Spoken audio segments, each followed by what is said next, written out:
And Muslims, look at the description of your Rasul. And for some, this would be the first time you hear what your Prophet looked like.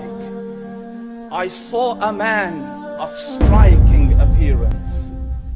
ظاهر الوضاء أبلج الوجه, radiant face, حسن الخلق, beautifully created. لم تعبه الثجلة, his belly wasn't protruding. ولم تزر به السعلة, nor was his head disproportionate and small. وسيم قسيم, proportionate and delicate, finely made, a specimen of a creation. في عينيه دعج, in his eyes there was a contrast.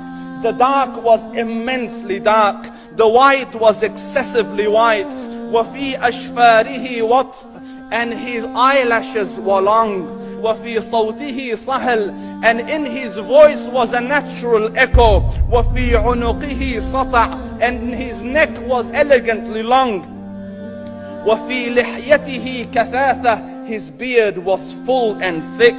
أزج أقرن, his eyebrows were arched, but they were not joined, it was separated. In summit فعليه الوقار, when he was silent, dignity covered him. وإن تكلم سماه وعلاه البهاء, and when he spoke it was audible and clear, almost commanding and overtaking. أجمل الناس وأبهاهم من بعيد, from afar the most striking and outstanding in appearance. وأحسنهم وأجملهم من قريب, and when he came near, the best of them and the most handsome of them in closeness. حلو المنطق, such an exalted and sweet level of logic. Like when he used to speak, it was so coherently logical, it was smooth and easy to understand. فصل لا نزر ولا هذر, he was to the point, not excessive nor too short. كأن منطقه خرزات نظم يتحدرن, his logic, his utterances, his words were like jewels coming out of a necklace, calculated, polished, one after the other, it would flow magically. ربعة, he was medium in height. Your eye didn't have to strain to look up at him, nor was it tedious to look down at him. He was a comfortable sight to look at. له رفقاء يحفون به, he had friends, the people that were with him, they were working around him to try to serve and protect him.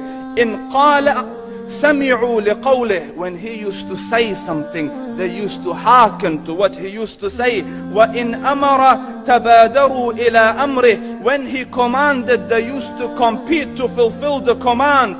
This is Muhammad Rasulullah. This is Muhammad Rasulullah. Anas ibn Malik says, he says, I came out one night, it was the full moon night.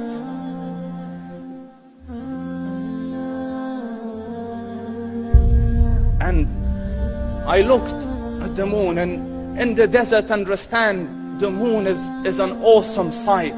It is smooth, it is radiant, it is clear, it is gentle compared to the scorching sun at which they are used to.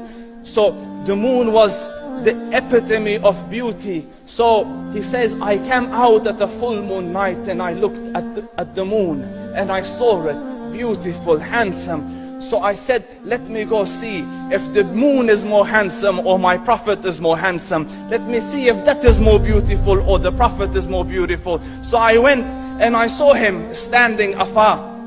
So I looked at his face and I looked at the moon, and I looked at his face, and I looked at the moon, and I looked at his face, and I looked at the moon, and he said, Wallahi, he was more handsome than the moon in its entirety.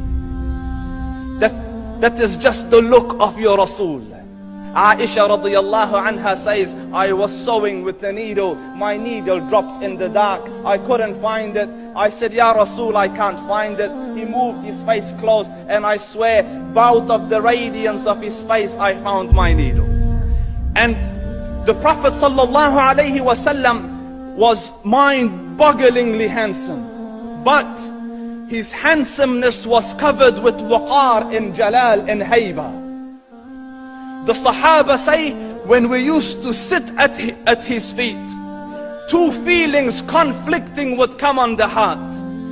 The first one, you wanted to look at him. You wanted to behold the majesty of his face.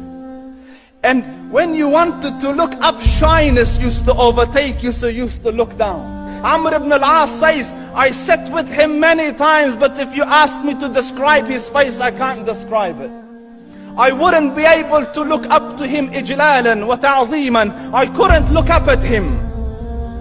And that is why he didn't have the problems that Yusuf alayhi salam had.